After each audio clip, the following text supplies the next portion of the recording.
Peace and Black Power. Welcome to another edition of Baba TV, House of Consciousness. It's my absolute privilege to be back in the company of Brother Agyei. And he has he got his school on and popping. There's a lot of things going on that he would like to talk to you about, brother. Thank you, brother. Peace and Black Power, family. We are standing here on 125th, right across from the world famous Apollo Theater, on a most beautiful, sunny, and clear day. Now, I'm here today specifically to talk to you about Harlem Liberation School, the organization I founded, located at 2031 Adam Clayton Powell Jr. Boulevard. That's between 121st and 122nd Street and Adam Clayton Powell or 7th Avenue. On October 9th, beginning on October 9th, we are starting a 12-week black political education course. Now, why is this important? It's important, brothers and sisters, because a lot of us have it twisted. We say, depending on what your specialty is or your area of expertise, we'll say, oh, we need to have black businesses, that'll free us. And then some people say, oh no, we need to just build schools, that'll free us. And some people say, no, we need to vote for national politics. And some people say, you know, so what people fail to understand is that nothing you do without consciousness and intentionality is going to free us. In other words, there's a difference between being a teacher in the public school system and a black teacher in the public school system with the intentionality specifically of helping black children wake up, clean up, and stand up, who sees what their job as being an integral part of advancing a black nation. Or else you're just a teacher who happens to be black. We have a whole lot of scientists, police officers, military people, writers, theatrical people who just happen to be black. And they're doing a job and they have no intentionality. There's no specific directive in their mind that ties them to uplifting and advancing the larger black community. What this means also, we have great evidence of flawed analysis in the community. Flawed analysis, bad logic. Sounds good, but logically flawed. It would not work in a debate. The debate would be over in 2 minutes because they're committing so many logical fallacies. And one of the reasons this occurs, brothers and sisters, is because we desperately need black political education. A lot of our people are not only not on the same page, we're not in the same book, hell, we're not in the same library. We're all over the place intellectually and ideologically and analytically. And regardless of where you think we came from, what you choose to call yourself, what deity you worship, regardless of all that, there are objective truths that we cannot ignore. The sun is hot, water is wet. The white man is our enemy. Now, does this mean every single white man? No. It means that systems of power, of which whites were the architects, whites are the principal beneficiaries, whites are the principal promoters. Those are our enemies. Can black people be part of that? Yes. They can collaborate with the enemy. Are black people their own worst enemy? No. Because to be an enemy means you have to have been the one who's the architect of the oppressive system. You are the one who is the greatest beneficiary of the oppressive system. So you see, we're confused on basic terms, brother. I keep hearing people say, we're our own worst enemy. Now, as a cliche, as a colloquialism, that's cute. Sounds good, but it's not true. We can't teach our people they're their own worst enemy, because if that's the case, what do we teach them about the system that has us incarcerated, where 85% of the brothers didn't even go to trial? They copped pleas. Many of them are innocent. How do we reconcile that? If we're our own worst enemy, did we build the slave ships?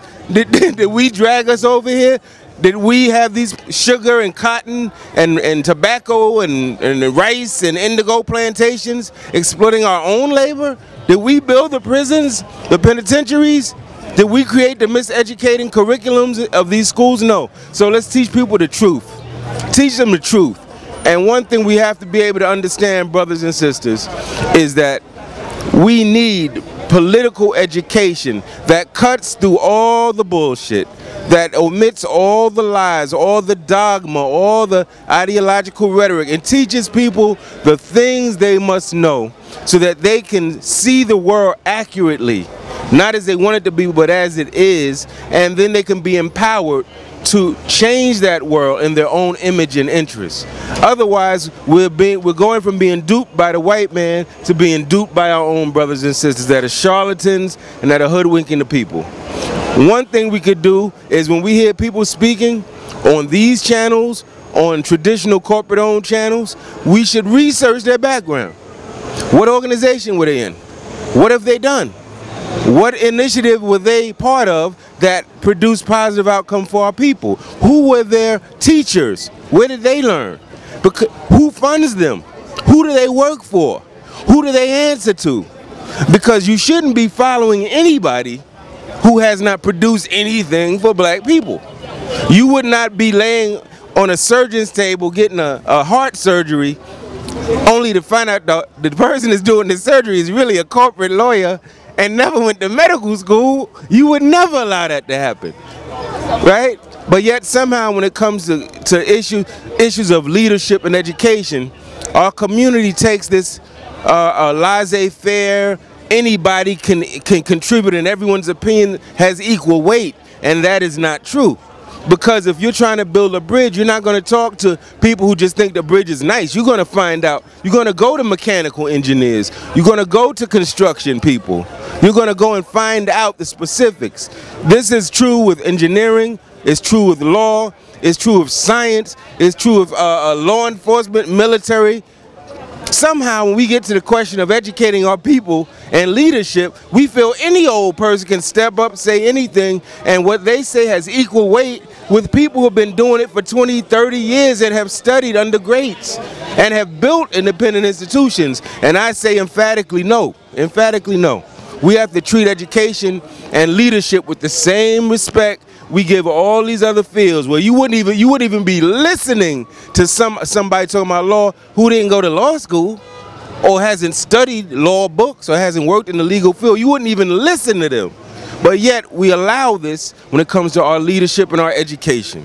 This is a disgrace. And if we had political education, we would not allow this to happen. But when you don't know the foundation and the basis, any old person will do. This is why they say a fool can get over in a room of fools. But once one person is in that room that knows, the fool's gig is up. And so what we're saying is all of our people need political education. We cannot survive with charismatic leaders. Why? History shows us political education. That Garvey, when he was deported, what happened to the UNIA? Fell off. When Malcolm was killed, what happened to the Organization of Afro-American Unity? Fell off. When any of our leaders, Martin Luther King was killed April 4th, 1968, what happened to the Southern Leadership, the Southern Leadership Conference or Council? Died off. Joseph Lowry took over, but it died off. The Poor People's Campaign fizzled out. So we know we should have listened to Sister Ella Baker, who told us very clearly that the answer is not having one dude who speaks well, went to this school, looks good to be the leader, because the enemy can buy off an individual. The enemy can kill an individual. The enemy can imprison an individual. The enemy can make it impossible for an individual to eat and live and survive, and thus make that individual go into drug addiction, make that individual go crazy, right? But when you have a swarm, when you have a tsunami, when you have a beautiful black flood and volcano of educated communities all over the world rising up, it's not so easy. You dramatically change the odds in your favor. Right now, it's like a casino, y'all. Black liberation is like a casino. The odds in the house's favor. It's rigged for the house to win. If we want to change the odds, we have to have a serious paradigm shift. This means we don't just go support one leader, one organization. We build communities of people. We build community capacity. And that really is the only way that we're going to be able to have a fighting chance. You know what a fighting chance is, right? It means that if I was to go back in 1986 and jump in the ring with Mike Tyson, I wouldn't have a fighting chance. That brother would knock me the hell out, probably in 30 seconds. But if I'm allowed to train for 5 years before that with the best, get to that gym, do that running, hit that rope, hit them heavy bags, then I might have what? A fighting chance. It means you have an opportunity, a possibility of defeating an opponent. Right now, because so many of our people are adopting so many different approaches, and few people are being critical and analytical to say, well, Garvey did this, X advocated for that, Ella Baker tried to do this, Kwame Ture said this, Kwame Nkrumah did that. Did they work? Were they successful? If not, why weren't they successful? If so, why were they? And so if we can't do that today, then if we don't understand the purpose of history and education is to learn from the past and then to use it today going forward. So that's why on October 9th, from 6 to 7:30 at Harlem Liberation School, we're starting our black political education classes for 12 weeks, y'all, and I'm excited about this. We're talking about basic geography. We're going to tell you about Africa, hemispheres, the prime meridian, the equator, and how this breaks the earth up into hemispheres, and how this results in certain climate issues. Why people went to Africa? Well, you're going to know its natural resources. You're going to understand what colonialism is, imperialism is. You're going to understand who Amilcar Cabral was, Ella Baker, Fannie Lou Hamer, Kwame Nkrumah. What is Pan-Africanism? What is nationalism? Is there only one type of nationalism? No, there's not. Some people think that nationalism is one way. There are at least 4 branches of black nationalism. Some fight for territory, some are revolutionary, want to overthrow the government. Some are economic black nationalists. They just want to build black businesses, right? Some are cultural nationalists. They want to wear African clothes, have African names, participate in African rituals and customs, but yet they're all nationalists. So we're going to be, what's socialism?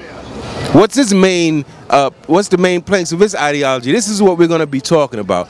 What's the importance of the civil rights movement? What amendments did they use to argue their case? Who are the key figures? Was it successful? To what extent? To what extent did it fail? What's the Black Power movement? Who are its key figures? What was it advocating? Was it successful? To what extent was it or not? This is the purpose of education. It's not to get in there and talk about, you know, my daughter graduated from here, my son got a scholarship. That's some petty bourgeois status stuff. Education is to empower us. It's to help you advance your people, protect your people. It's to help you not just on here talking about conspiracy theories and lizard people and stuff crawling up from underground. A proper education will train you to predict things before they happen and then equip your people to stop those things from happening. If you're talking about something after it already happened, that's of no use. We don't need conspiracy theorists. We need early warning systems, and that's what political education will do. So I hope y'all will come out and join us.